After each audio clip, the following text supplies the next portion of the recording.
In the fall, Universal Studios Florida doesn't fade into the night. It transforms.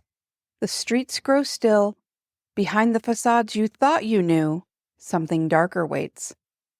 What's coming isn't just a Halloween event. It's a carefully crafted nightmare. Halloween Horror Nights was never just about the jump scares. It was about secrets that waited in the dark. But what if I told you the real secrets lie beyond the screams? You see, I've been behind the scares. I've walked in the fog, and I've seen things the lights don't show. Today, I'm sharing some of it with you. You're about to learn to not just attend the event, but how to unlock it. Welcome back to Unlocking Universal, your key to all things Universal Orlando and beyond. Now here's your guide and unfair advantage, Holly. Today we're diving into some of my absolute favorite parts of Halloween Horror Nights, what I call the bonus round. You've probably heard all the buzz around haunted house lineups, scare zones, and frequent fear passes. But what about the extras?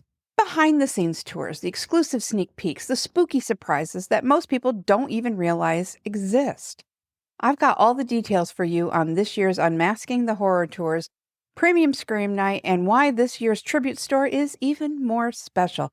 Plus, if you're a haunt fan or can't get enough of Epic Universe in your life, you won't want to miss the shout out I just have to share.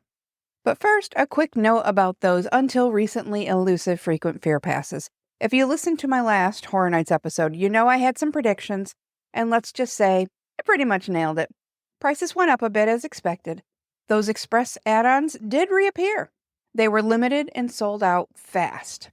But, and this is big, the rollout this year was smooth. Like, heck yeah. No crashing site, no panic or widespread frustration. Everyone I know or heard about who wanted a pass was able to get one. Kudos to Universal. They always listen and are constantly working to make our experiences better. So, all right, let's get to the good stuff. And spoiler alert, if you're not already obsessed with Unmasking the Horror Tours by the end of this episode, I might just have to check your pulse. If you've listened to me for more than 5 minutes, you probably already know how I feel about this one. I love the Unmasking the Horror Tours, like truly. They are my favorite thing about Horror Nights, possibly even more than the event itself. That's right, I said what I said. These daytime lights on tours give you exclusive access to either 3 or 6 of the haunted houses, and you get to walk through at a slower pace with a guide who knows everything about the design, the storytelling, and the hidden details baked into each maze. The scares are completely turned off. There are no characters, the lights are up, and suddenly you're able to see things that you never could at night. Intricate details, Easter eggs, visual tricks, and even full-on scenic story beats that you probably ran past in pure survival mode the night before.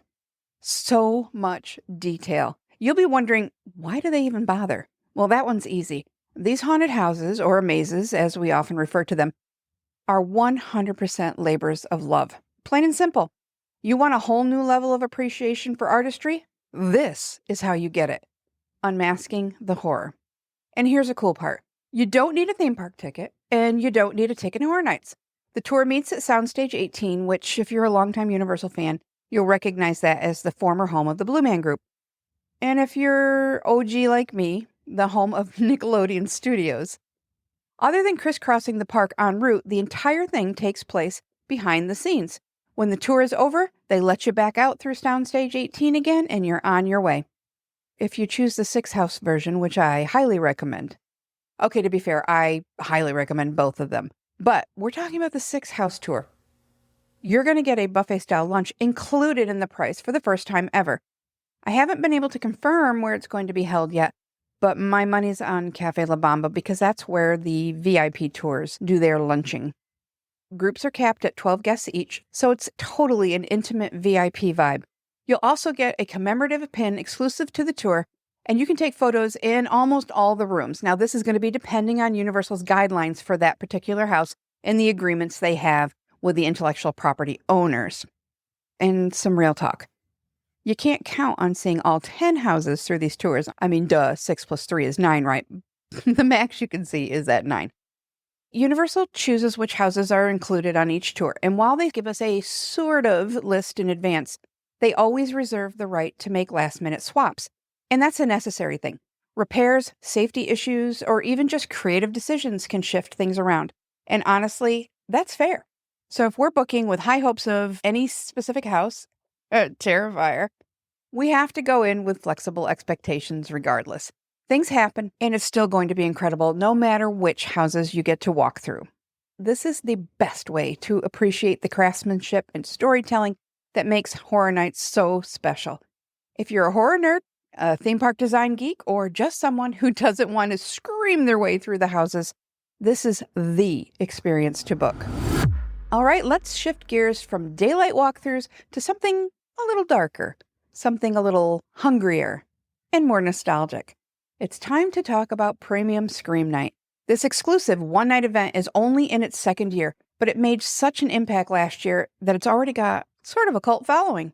And let me just say, last year, we were all skeptical. It was new, it was pricey, and it had a lot to prove. But then, everyone who went loved it. The feedback was completely glowing, and honestly, it brought back some serious nostalgia for all of us longtime Horror Nights fans. Why? 2 words. Staggered-entry. If you know, you know. This was the original Horror Nights experience before the event exploded in popularity. Back then, you didn't just pour into the houses in a nonstop conga line. You went through in spaced out groups, which made it scarier, quieter sometimes, and way more intense. It felt like you were actually alone in the house with your group. Premium Scream Night is bringing that energy back with some truly sweet perks this year. On Thursday, August 28th, 2025, guests will get early access to the full event, all 10 haunted houses, all the scare zones, all the shows, everything. Wait times will be dramatically reduced, and entry is staggered by group to heighten the fear factor. Oh, and did I mention that it includes all you care to enjoy food and non-alcoholic beverages? Sure does. You're not just gliding through those haunted houses, you're snacking your way through the fog. This year, they've added another huge twist. You can wear a costume. That's right, for the first time ever at Halloween Horror Nights, guests are allowed to dress up, with guidelines, of course. No masks, no weapons, no prosthetics, no oversized or, unsafe clothing. Think cosplay light. You can wear a full face of makeup if you like. However, you will not be allowed to purchase alcoholic beverages. Incidentally, that's the same policy they have over at Epic Universe. Now, I know what you're thinking. That sounds awesome, Holly, but what's the catch? All right, let's talk price. So tickets this year were originally released at $350. Then quietly, they jumped up to $375, and now they're sitting at a cool $400. And as they are like to do, some people are losing their ever-loving minds online. But honestly, I get it. It's no different than how Express Pass prices climb closer to the event. Or a day, if you're talking about the daytime Express Pass, same thing. It's a supply and demand thing, and it rewards early planners. So here's my take. For Horror Nights superfans, content creators, or anyone who wants the VIP version of opening night, it's 100% worth considering. You get a smaller crowd, which is a big deal, early access, food, nostalgia, and bragging rights. Plus, self-parking is complimentary, which is a nice little touch, and that's worth over $30. Whether you're a returning Scream junkie or a first-timer who wants to start strong, this is a solid way to experience Halloween Horror Nights at its best. Maybe haunted houses aren't your thing, or maybe you're just in it for the snacks and the souvenirs. No judgment. I see you. Because whether you're braving the fog or avoiding it entirely, there's one stop every Horror Nights fan makes: the Tribute Store. This is the beating heart of Horror Nights nostalgia, creativity, and merch mania. If you've never been, this isn't just a shop, it's an experience. The first Tribute Store opened in 2015 during Horror Nights' 25th anniversary. And it's grown into something fans look forward to just as much as the haunted houses themselves. It started as a cool way to display props and sell some event merch, and now it has evolved into a full-on themed walkthrough, complete with immersive rooms, photo opportunities, music, sound effects, snacks, layers of detail that sometimes tell their very own eerie little side stories. Think of it like this. If the haunted houses are the main event, the tribute store is the haunted house museum gift shop that you'd actually want to get stuck inside. And this year, it's the 10th anniversary of the tribute store. 10 years of creepy callbacks, themed treats, and yes, a Lil Boo sighting or two. As of this recording, we don't know the theme yet, but if the past few years are any clue, it's going to be awesome. It's going to be elaborate, unexpected, and packed with details you'll wish you had more time to take in. The Horror Nights Tribute Store is located in the New York section of Universal Studios Florida, by the way, and it's open during both regular hours and Horror Nights. So even if you're not attending the event, you can still explore the store, snap some spooky photos, grab a themed treat or 5, and load up on Horror Nights gear like you braved every single house. No one at home will be the wiser. If you're heading to Halloween Horror Nights and planning to skip Diagon Alley, don't. Because tucked away in the shadows is one of the coolest bits of live entertainment at Universal, the Death Eaters. Thanks to very specific licensing rules, the Wizarding World doesn't officially participate in Halloween Horror Nights, but the Death Eaters, they show up anyway. You'll find them lurking in Diagon and Nocturne Alley, emerging from the fog, casting spells, sizing up potential recruits or enemies.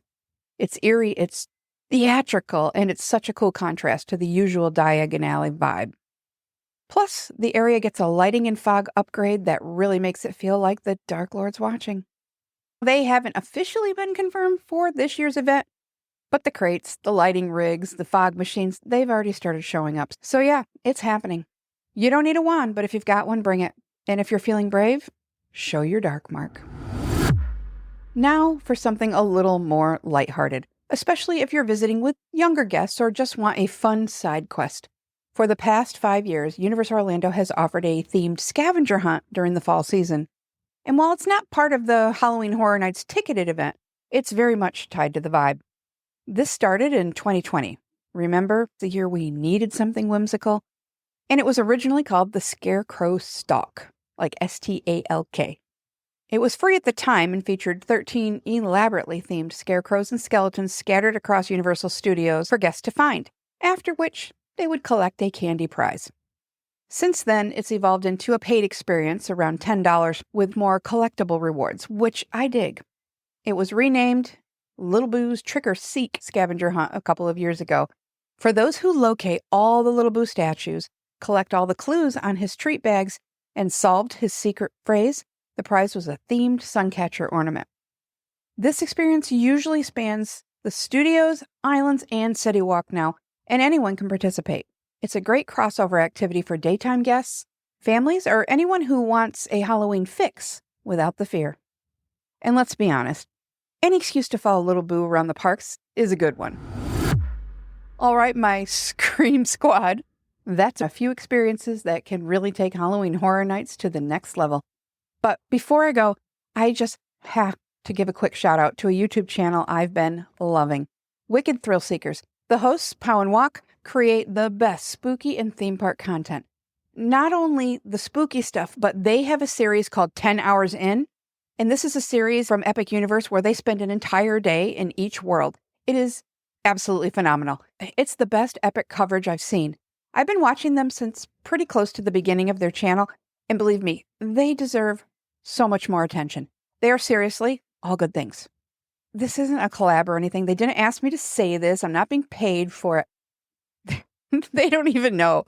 I hope it's okay. But I just love what they're doing, and I think you might too. So I'm going to drop a link to their channel in the show notes. You need to go check them out. And as always, if you're looking to plan your own Universal Orlando trip, Halloween Horror Nights or otherwise, you can find all my links in the show notes. You can even text me anytime. If you ever have a question, a suggestion, you want to say hi, or maybe share your Horror Nights win or trauma. Until next time, stay spooky, stay curious, and don't forget to look up. See you soon. Thanks for hanging out with us. Now get out of here and go do something nice for someone.